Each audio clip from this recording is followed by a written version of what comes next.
आप हैं हेमा जी, भीमताल के हेड़िया गांव में रहती हैं। आसपास के गांव वालों की चहेती हेमा दीदी को अक्सर महिलाओं की समस्याओं को सुलझाते हुए या अपने क्षेत्र के विकास के लिए दौड़ भाग करते देखा जा सकता है। उनके ऐसे ही एक प्रयास ने गांव की विलुप्त होती हस्तशिल्प कला को पुनर्जीवित कर आर्थिक रूप से पिछड़े समुदाय को मेन स्ट्रीम से जोड़ने की अलख जगाई है। यहाँ पर परंपराओं से रिंगाल का कार्यक्रम चला रहा है, जो इस कार्य को कर रही हैं। इनसे बेड़िया लोग कहा जाता है, क्योंकि इसीलिए चकबेहड़ी बेड़िया गांव के नाम से जाना जाता है। रिंगाल का वृक्षारोपण हो, बहुत ज्यादा मात्रा में लगाया जाए। अगर एक बार रिंगाल का वृक्षारोपण हो जाए ना, वो काफी मात्रा में उगता है, क्योंकि जंगल अगर वो जाते हैं सुबह 7 बजे जाते हैं, शाम 8-9 भी बज जाता है। और क्या गारंटी है कि उन पर कोई जानवर हमला ना करे। दीदी, दूसरी जो समस्या है हमारे गांव वालों की, मार्केटिंग को लेकर है। लेकिन फिर भी हम हारने वालों में नहीं है।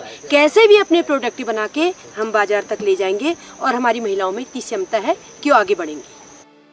यही है रिंगाल, उत्तराखंड में पाई जाने वाली बेम्बू की एक प्रजाति, जो उत्तराखंड के लोक जीवन का अभिन्न अंग हुआ करती थी। लिखने की कलम, अनाज साफ करने का सूप, रोटी रखने की छापरी, गोबर उठाने की डलिया, घास लाने का डोका, टोकरियां, चटाइयां, गौशाला व मकान की छत तक में रिंगाल का प्रयोग होता था। बालकृष्ण जी, नमस्कार। नमस्कार। आप यहाँ पर इन सब महिलाओं को ट्रेनिंग दे रहे हैं। आपसे जानना चाहेंगे कि ये रिंगाल का आपका पीढ़ियों से काम चला आ रहा है। जी, पीढ़ियों से काम चला आ रहा है। पहले हम क्या करते हैं, पूरे गांव में करीब 20-25 परिवार काम करते थे। एक परिवार में 3-3, 4-4 लोग काम करते थे। अब धीरे धीरे बुजुर्ग लोग तो चले गए। अब नई पीढ़ी इसको करना नहीं चाह रही है, क्योंकि मेहनत बहुत है। तभी 2-4 लोग बचे हैं जो कि काम कर रहे हैं अभी। बालकृष्ण जी, आपकी आजीविका का एकमात्र यही साधन होगा? जी, यही है। फिर मार्केट कितनी आसानी से मिल जाती है, या कोई बिचौलिया भी होता है? हाँ, बिचौलिया भी होता है। हमने किसी दुकान वालों को दे दिया, तो हमारी अपनी दुकान कोई है नहीं। बालकृष्ण जी, जो आपके हाथ में ये बास्केट है, बड़ी प्यारी सी बास्केट है, बड़ी सुंदर सी आपने बनाई है। इसको बनाने में कितना टाइम लगा होगा आपको? सर, इसमें तो कम से कम 3 घंटे।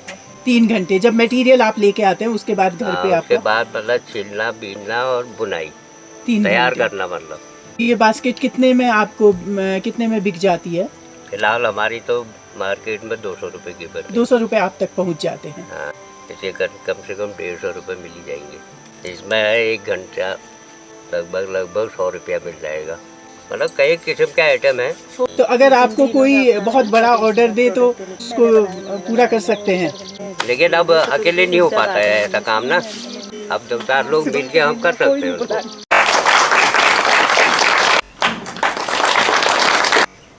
यहाँ पर आए सभी लोगों को मेरा नमस्कार। डीडीएम सर का बहुत बहुत स्वागत करती हूँ, और हमारे मैनेजर साहब का बहुत बहुत स्वागत करती हूँ। मेरे को लगा कि जो हमारा परंपरागत कार्यक्रम है हमारे चकबेहड़ी और बेड़िया गांव में, क्यों नहीं ये कार्यक्रम हमारे गांव में हो करके। तो मैंने सर से निवेदन किया था कि आप हमारे गांव में जरूर आइएगा, क्योंकि हमारी जो महिला साथी जो इतना आज ये जो हमारे कार्यक्रम है रिंगाल का बिल्कुल लुप्त होते जा रहा है, और जंगल में भी लुप्त होते जा रहा है। और जब हम उसको बार बार काटते हैं तो तब जाके वो बढ़ता भी है, और वो जो आजीविका का साधन है वो भी खत्म होते जा रहा है। तो इसलिए हमने अपनी यूथ महिलाओं को, और जो हमारी ट्रेनर, सारी महिलाएं यूथ भी नहीं है, और जो हमारी ट्रेनर महिलाएं हैं उनको आगे किया। इस बार मैंने अपने गांव से 2 ट्रेनर और तैयार करी। ये सबसे आपकी वजह से हुआ है सब कुछ। तो सर, आपकी वजह से इतना बड़ा गाँव हमारा जान पाया है कि नाबार्ड की तरफ से इतनी बड़ी ट्रेनिंग भी दी जा रही करके। बहुत बहुत धन्यवाद। नाबार्ड के डीडीएम श्री मुकेश बेलवाल जी से इस योजना के बारे में विस्तृत जानकारी मिली। जानेंगे कि किस तरह से यह योजना बाकी अन्य योजनाओं से अलग है।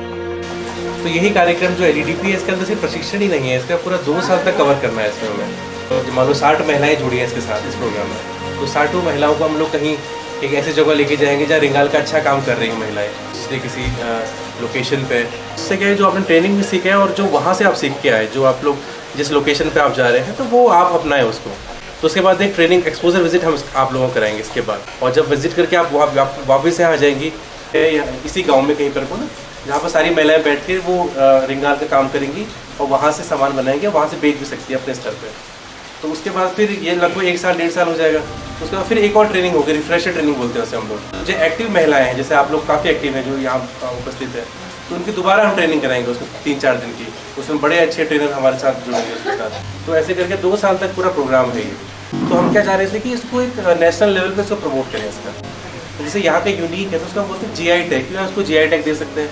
तो जब आपको GI टैग मिल जाएगा रिंगाल के ऊपर तो आपका एक ब्रांड बन जाएगा कि जब भी आप उसको सेल करेंगे जो भी आपको उसमें अच्छे प्राइस आपको उसको मिलेंगे। उसको चैलेंजेस को हटाने के लिए नाबार्ड की बहुत सारी योजनाएं हैं कि इंफ्रास्ट्रक्चर हम आप लोगों को दे सकते हैं। तो आप जो बना रही हैं उसको आपको बेचना ही आना चाहिए, क्योंकि आप लोग अपना व्हाट्सएप ग्रुप में शेयर करें, आप लोग फेसबुक पे आप लोग सभी लोग होंगे है ना, तो फेसबुक पे शेयर करें, लोगों को मालूम चले कि यहाँ रिंगाल होता है। जो आपकी यूथ महिलाएं हैं वो लोग जो है इंस्टाग्राम यूज़ करती होंगी, वहाँ पर भी आप लोग उसका कुछ प्रचार प्रसार कर सकते हैं। आप लोग अपने लेवल पर इसमें बहुत प्रचार प्रसार करने की जरूरत है इसमें। तो ये मैं चाह रहा था कि आप लोग सारी चीज़ जानकारी आप लोग रखें। नाबार्ड के बहुत सारे मेले होते हैं, जनपद लेवल पे होते हैं, स्टेट लेवल पे होते हैं, नेशनल लेवल पे होते हैं, जहाँ पे महिलाएं जाती हैं, प्रतिभाग कर रही हैं।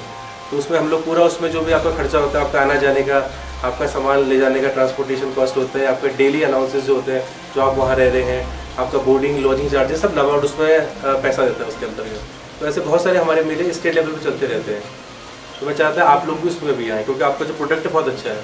यानी अगर आप 100 रुपये की प्रोडक्ट बना रहे हैं अपना कोई चीज़, तो 500 में भी आप उसको बेच सकते हैं, इतना अच्छा से क्वालिटी है इसकी। तो ऐसे अगर आप लोगों को ज़रूरत है, अभी आप ट्रेनिंग कर लेंगे, ऐसे कुछ आउटलेट की ज़रूरत है तो उसमें भी हम लोग आपको फाइनेंस कर सकते हैं। वो पूरा अनुदान के माध्यम से होता है, कोई लोन नहीं होता है। एक बार अनुदान हम आपको देते हैं और कोई वापस नहीं करना होता। तो हम चाहते हैं कि आप सारी योजनाएं जो नाबार्ड की हैं, ऐसी बहुत सारी योजनाएं हैं हमारी जो आप लोगों को मिल सकती हैं। तो ये तो कुछ योजनाएं ऐसी हैं जो हम लोग डायरेक्टली कर देते हैं, SHG महिलाओं को दे देते हैं, FPOs को दे देते हैं। तो ऐसे प्रोजेक्ट्स हमारे बहुत हर जिले में चल रहे हैं, हर ब्लॉक में चल रहे हैं। तो ऐसे बहुत सारी योजनाएं नाबार्ड की जो चल रही हैं जिले में, ब्लॉक में चल रही है। तो आप लोगों को भी जानकारी सब चीज़ की होनी चाहिए। आप देखिए जिसने बनाया बहुत अच्छा बना है, पहले प्रयास में फिनिशिंग बहुत अच्छी आई है इसकी। कितना समय लगा आपको बनाने में? लगा 1 दिन पूरा लगा। 1 दिन पूरा लगा इसमें। मेरा नाम सुनीता देवी, मैं ग्राम सभा हैड़ा गाँव में हूँ। मैंने तो आज से नहीं, बहुत पहले से ही अपना जीवन व्यापन इसी चीज़ से किया है। जब मेरे को दिक्कतें का सामना करना पड़ा तभी ये चीज़ हमने सीखी भी, दुकान भी करी, धीरे धीरे मुझे समूह से जुड़ के नॉलेज मिली। तो जगह जगह हम लोग तो इधर उधर मेले में गए, हमें नॉलेज मिला, इधर उधर के लोग आए वहाँ, उन लोगों को देख देख के तो मुझे भी जानकारी मिली। तो ये बांस और रिंगाल आप लोग कहाँ से लाते हैं? ये जंगल से सर, थोड़ा घर पे भी लगा रखा है, जंगल से भी लाते हैं। जंगल से लाने में दिक्कत होती है क्योंकि हमें फॉरेस्ट ये वो करते हैं, जंगल हम थोड़ी छुपे वैसे लाते हैं। तो अब घर में लगाने के लिए, क्योंकि जब बंजरे जमीन है, गधेरे, तो आप लोग अगर निगाल का पौधे लगाने के लिए महिलाओं को दे तो बहुत अच्छी बात है। विमला जी, एक बार आप बताएंगी कि आपको शासन प्रशासन की ओर से किस तरह की हेल्प मिली है? ये 0 बैलेंस वाला सर ने ही दिया मेरे को, लोन दिया है इस काम को आगे बढ़ाने के लिए। 1 लाख 1 लाख दिया है। मैं चंद्रकला जोशी, प्रेरणा स्वयं सहायता की मैं अध्यक्ष भी हूँ। और सर, हमने ये निगाल की ट्रेनिंग दी इतने दिनों, बहुत अच्छा लगा। सबने नई चीज़ें सीखने को मिली हम लोगों को, और बहुत उत्सुकता से हमने सीखा। काम तो सर ट्रेनिंग है तो हम बहुत सारी लेते हैं, हर चीज़ की ले लेते हैं, जो भी गांव में ट्रेनिंग आती है हम लेते हैं। लेकिन सर आगे को हमें कुछ फीडबैक नहीं मिल पाता उसका, मतलब ट्रेनिंग का आगे को फ़ायदा भी हो, क्योंकि बहुत सी महिलाएं हैं हमारी जो करती भी हैं लेकिन उनको कोई फ़ायदा नहीं होता सर। जब और एक तो इतने दूर से निकाल लाना पड़ता है, ऊपर से मेहनत बहुत लगती है, हमें ज़्यादा मेहनत इसको छीलने और काटने में लगी सर, बनाने में बहुत सरल लगा। धूप, बारिश या बिछौना की परवाह किए बिना खुले आसमान के नीचे ट्रेनिंग प्रोग्राम में बढ़ चढ़कर हिस्सा लेती ये महिलाएं देखी जा सकती हैं। दराती, चाकू और रिंगाल पीटने के लिए लकड़ी का मुंगरा ही इनके औजार हैं। इन महिलाओं में काम सीखने की ललक तो है ही, साथ ही ये अधिकारी के सामने बखूबी अपनी बात रखने में भी सक्षम है। निसंदेह आने वाले समय में यह गांव हस्तशिल्प गांव के रूप में अपनी पहचान बनाकर स्वरोजगार की ओर बढ़ता एक कदम होगा। हमारी महिलाएं सब साथ मिलकर काम करें और आगे बढ़े। मैं ये कहना चाह रही हूँ, हमारे गांव में ऐसी ट्रेनिंग आते रहे, हम महिलाएं आगे को बढ़ते रहे, हमारी महिलाएं खुद आत्मनिर्भर बने और हम ये काम को आगे को बढ़ाएंगे, लेकिन हमें उसके लिए रिंगाल के पेड़ उपलब्ध कराए, ये खुशी बनी रहे। बहुत अच्छा लग रहा है और हमारी महिलाएं उभर कर आगे आ रही, इससे ज्यादा खुशी और क्या हो सकती है हमको। उम्मीद है इस तरह से उठाए गए छोटे छोटे कदम ही उत्तराखंड के विकास के लिए मील का पत्थर साबित होंगे।